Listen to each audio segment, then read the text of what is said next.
Hablemos ahora de los derechos heterogéneos o estos derechos que se conocen como los derechos de tercera generación. Bien, dentro de estos vamos a encontrar unas particularidades bien interesantes porque los derechos humanos de tercera generación, en inglés, los Third Generation Human Rights, llamados también derechos de los pueblos, son muy importantes. ¿Por qué? Porque también se conocen como los derechos de la cooperación, derechos de solidaridad, derechos de tercera dimensión, derechos colectivos, y estos han aparecido a partir de los 70s. Bien, eso del siglo pasado que no está muy lejos, y tratan de responder a los nuevos retos a los que se enfrenta la comunidad internacional y la actualidad, consecuencia de la mundialización o lo que se conoce como la globalización. Bien, la clasificación de los derechos humanos en 3 generaciones o dimensiones para otros autores muestra la evolución que estos han experimentado junto al desarrollo de todos los estados en el mundo. Bien, aún no existe un consenso total respecto al número de generaciones de derechos existentes ni la delimitación de las mismas, pero por eso hemos hablado de las 3 principales en esta unidad.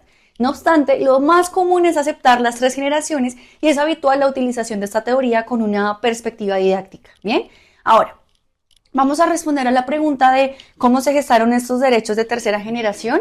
Resulta que en la Carta de 1948 tiene un carácter universal, ¿recuerdan? Sin embargo, pasado el tiempo quedó claro que muchos derechos no estaban especificados en esa declaración, sino simplemente sugeridos, esbozados o medianamente mencionados, y que por tanto convenía puntualizar y actualizar el documento con declaraciones, procedimientos o pactos anexos, y es por eso que surgen estos derechos.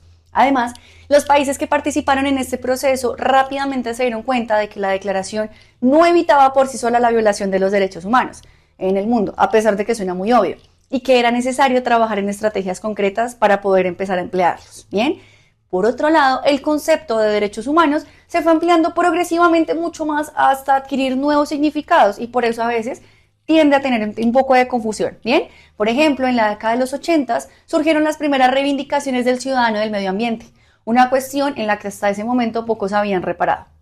A pesar de que estaba sugerida previamente en el artículo 25 de la Carta original, pues que habla sobre la salud, no se tenía una especificación concreta de esto.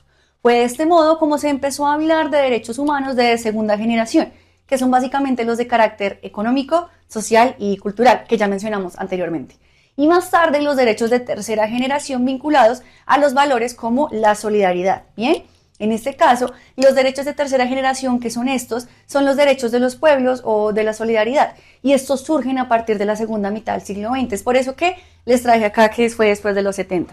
Esto se refiere a los derechos colectivos de las personas o de la sociedad y comprenden los derechos de paz, de desarrollo y de protección al medio ambiente, tales como el derecho al desarrollo sostenible, el derecho a la paz o el derecho al medio ambiente sano, derechos de los consumidores, como cuando van a comer papitas, o la protección frente a la manipulación genética, que en este caso es uno de los temas de actualidad, se podría decir.